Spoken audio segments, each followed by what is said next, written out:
did not conceive of any Swaraj in which the workers and the peasants had no hand in the administration of the state. Despite Gandhi's desperate pleading, Bhagat Singh, Rajguru and Sukhdev were executed on the eve of the Karachi Congress. The Karachi Congress, convened under the shadow of Bhagat Singh's execution, truly represented the temper of the country at the moment. As Gandhi arrived, the demonstrators greeted him with black flags and shouts of "Down with Gandhiism" and "Long live Bhagat Singh." Gandhi received them sweetly and smilingly accepted the black flowers, and their indignation completely subsided. The Congress had a strong contingent of Khudai Khidmatgars, servants of God. They had played a conspicuous part in the civil disobedience movement in the frontier province under the leadership of Abdul Ghaffar Khan, called Frontier Gandhi. At the Congress, the awakened spirit of the people was very much in evidence. It adopted a charter of fundamental rights embodying Gandhi's 11 points and a few more introduced by Jawaharlal Nehru, enumerating civic liberties, universal adult suffrage, free and compulsory education, and nationalization of key industries, and stressed the secular character of the state. Thus, the Congress took a step in the socialist direction to lessen the burden of the poor.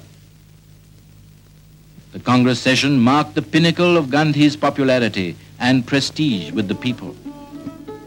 The Congress ratified the Gandhi-Irwin Agreement and appointed Gandhi as the sole Congress representative at the Round Table Conference. The colors of the national flag were changed at Gandhi's instance. White, green, and red were replaced by saffron, standing for courage and sacrifice, white for truth and peace, green for faith and strength.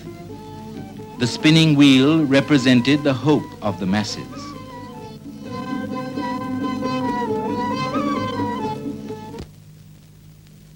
Gandhi reached Bombay on August 29th to catch the boat in time. A special passport was issued to enable him to make a dash for London. The Indian plenipotentiary arrived not for waging a battle of diplomacy, but for embarking on his mission of asserting the right of the Indian people to be masters of their destiny and cultivating friendship with the world.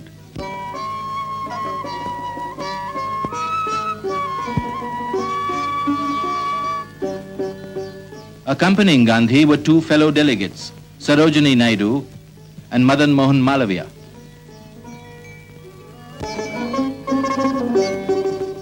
At noon on August 29th, the Rajputana steamed out. Jawaharlal Nehru watched the ship that carried the sole representative of 1/5 of the human race to the Arabian Sea and the far west.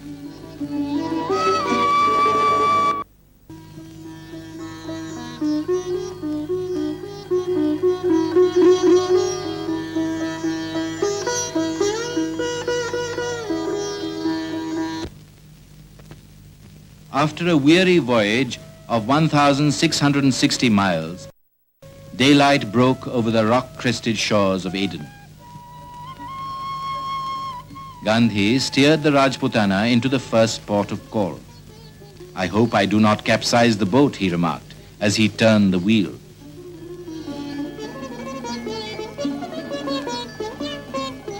A big welcome awaited Gandhi at Aden.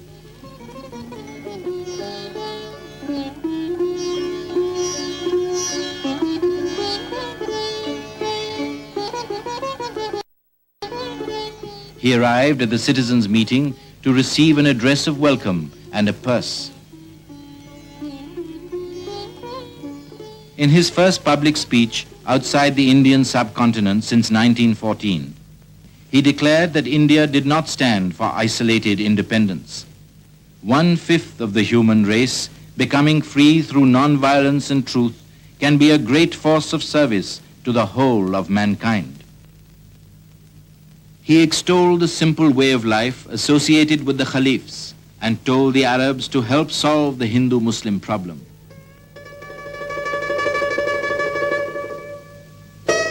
As the ship was gliding through the Suez, messages of welcome from the Egyptians poured in. On crossing the Egyptian waters, Madame Zaghlul Pasha sent the great leader of Great India her best wishes for the success of the Indian cause. Gandhi had in his loyal secretary Mahadev Desai an assistant who not merely relieved him of much of his routine work, but put his keen intellect and tireless capacity for work at his disposal. Mahadev's devotion to Gandhi was complete, and Gandhi's affection for him deep and unbounded.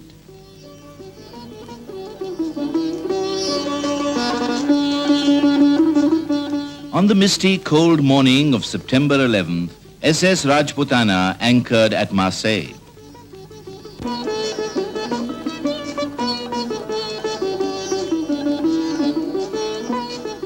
When the spiritual ambassador of India alighted on the soil of war-weary Europe, he was hailed with shouts of "Vive le Gandhi!"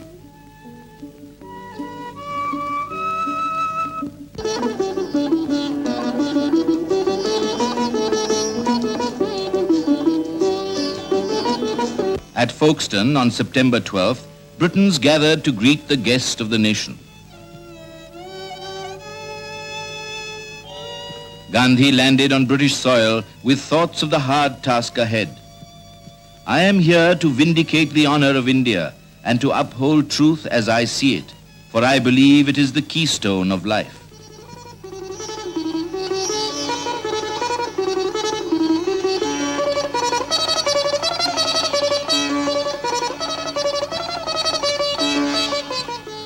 Gandhi had accepted Muriel Leicester's invitation to stay at Kingsley Hall, a centre dedicated to the slums of London. The members of every section of Bow assembled outside Kingsley Hall to welcome Gandhi.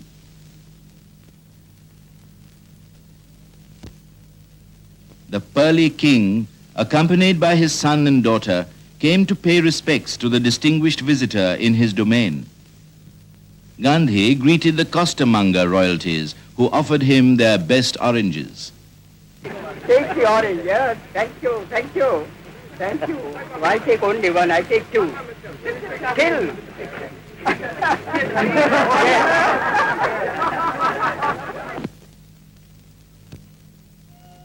At the Federal Structure Committee of the Round Table Conference held at St. James's Palace, the voice of resurgent India spoke through Gandhi.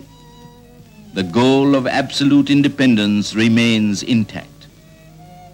Gandhi stressed the need of adult suffrage and racial equality and advocated an honorable partnership between India and Britain. The nation that does not control its defense forces and external policy, asserted Gandhi, is hardly a responsible nation. He struck a note of warning. A nation of 350 million people needs simply a will of its own to say no, and that nation is today learning to say no.